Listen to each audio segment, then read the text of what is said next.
The clock is ticking down to the 2026 World Cup, and the landscape of this tournament is shifting beneath our feet.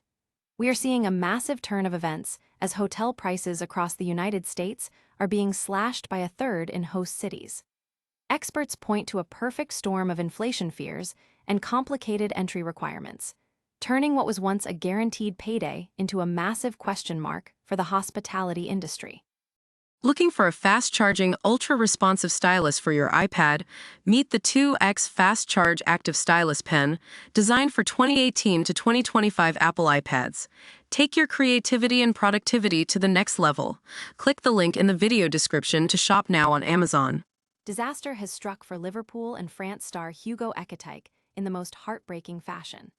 The talented forward was forced off the pitch during a high-stakes Champions League quarterfinal against Paris Saint-Germain after suffering a devastating non-contact injury.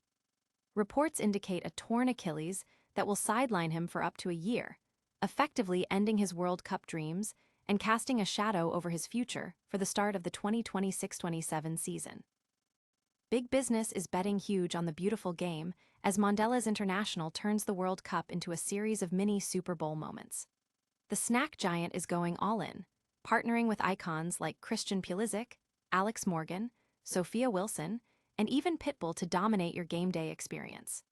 They are rolling out limited edition treats across their massive portfolio to ensure brands like Chips Ahoy and Ritz stay front and center for fans throughout the entire tournament. FIFA President Gianni Infantino has made a definitive statement regarding the participation of Iran in the upcoming tournament. Despite ongoing geopolitical tensions and war, Infantino insists that Iran will be on the pitch for sure, emphasizing that sports should remain a bridge between people even during the toughest times. Stay ahead of every major story by hitting that like button, smashing subscribe, and turning on the notification bell so you never miss a beat. Ever imagined a World Cup where the hotels are actually begging for guests? You'd expect the 2026 tournament on U.S. soil to be an unstoppable gold mine, but the reality is taking a sharp, unexpected turn. Right now, hotel prices across host cities are being slashed by a full third. But don't mistake this for a bargain. It's actually a massive red flag. Think back to December. After the group stage draw, prices were skyrocketing by 300%. Now, with the clock ticking toward kickoff, that bubble is bursting.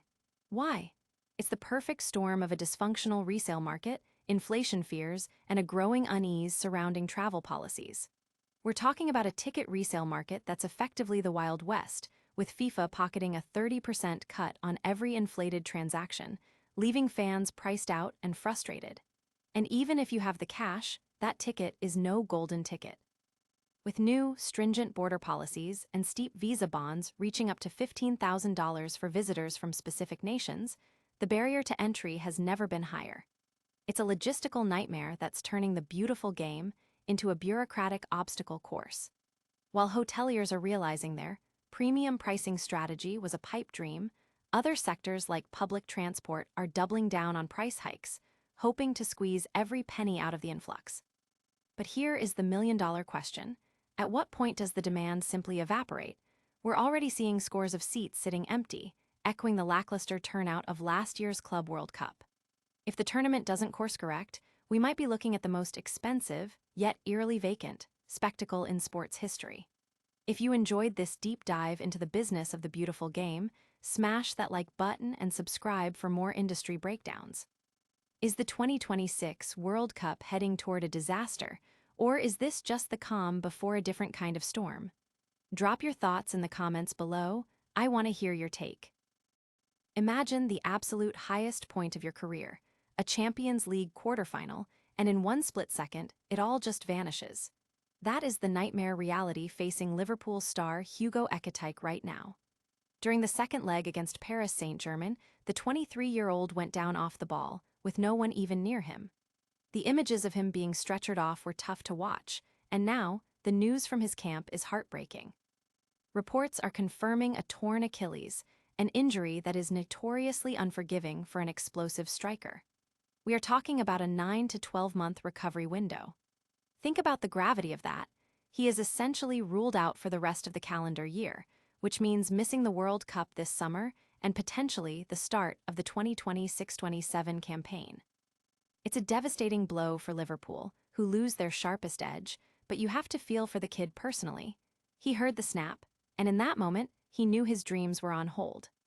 While the club is still running full scans to determine the final path forward, it is hard to see a scenario where we see Ekitike back in a red jersey before 2027. It is a harsh reminder of how fragile a professional athlete's career really is. What do you think this means for Liverpool's title chances moving forward? Drop a comment below to let us know, and make sure you're subscribed for all the latest updates. Sometimes, the most important part of the game isn't the scoreline, but the resilience shown when the lights go out. Ever wonder how a snack giant manages to turn a soccer match into a Super Bowl-sized marketing frenzy? With the FIFA World Cup storming into North America in just a few months, the battle for your snack cravings is officially on. Mondelēz International, the powerhouse behind your favorite treats, is going all in, aiming to make their cookies and crackers the mandatory sidekick to every goal scored this summer. Nick Rogers, their director of portfolio marketing, calls these matches mini Super Bowl moments. Think about it. Tens of millions of eyeballs glued to the screen for teams like Argentina or the US. That is not just a game. It is a golden opportunity to get products into households. But this isn't just a one-off campaign. Mondelēz is playing the long game, building a summer of soccer that feels less like a temporary ad blitz and more like a permanent part of the culture. They have recruited heavy hitters like Christian Pulisic, Alex Morgan, and even Pitbull to headline their Score Snack Goals sweepstakes. We are talking exclusive skills classes, stadium tour, and meet and greets that money usually can't buy. It is a brilliant play, not just because of the stars, but because it feels authentic. They are even syncing up with major upcoming events like the 2027 Women's World Cup and the 2028 LA Olympics. But the smartest move. They are laser-focused on Gen Z by using social listening to craft limited edition flavors like Chocolatey Churro and Dulce de Leche. They are meeting younger consumers exactly where they live, at the intersection of convenience, hype, and high-energy culture. It is about creating that scarcity model that makes you want to grab the pack before it's gone. As they pivot from soccer to gaming and beyond, one thing is clear. Mondelēz is betting that if they own the screen, they own the kitchen pantry too. So next time you're reaching for a snack during a big game, ask yourself, are you choosing it, or is the marketing just that good? If you enjoyed this deep dive into the world of brand strategy, make sure to hit that subscribe button for more behind-the-scenes looks at the giants shaping our everyday lives. What's your go-to snack for the big game? Drop a comment below and let me know. And remember, in the world of marketing, the biggest goal is always winning your attention. Can the beautiful game actually survive the heat of global conflict? That is the billion-dollar question hanging over the upcoming World Cup, especially with Iran officially in the crosshairs of a major geopolitical storm. FIFA President Gianni Infantino just dropped a firm, almost defiant statement. Regardless of the ongoing war with the United States, Iran is coming to the tournament. Period. Speaking at CNBC's Invest in America forum, Infantino made it clear that while the world is currently in flames, the pitch is meant to be a neutral ground. He didn't shy away from the reality of the situation, admitting we aren't living on the moon, but he doubled down on the idea that FIFA's role is to build bridges when no one else will. Having met with the Iranian squad in Turkey recently, he noted they are not just showing up to make numbers. They are a legitimately talented side with players who are desperate to compete. But let's look at the logistics.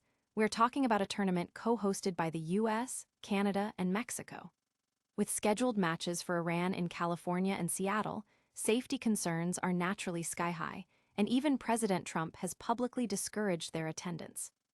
It puts FIFA in an incredibly tight spot, trying to separate the flag from the government and the sport from the battlefield. Is it truly possible to keep politics out of a stadium when the world outside is at war, or is that just a convenient dream for a governing body trying to avoid a logistical nightmare? I want to know your take on this. Should sports remain a neutral territory regardless of global conflict, or is that standard outdated? Drop a comment below and let's get the conversation started. If you enjoyed this breakdown, hit that like button and subscribe for more deep dives into the intersection of sports and reality. After all, the game might go on, but the world is watching very closely.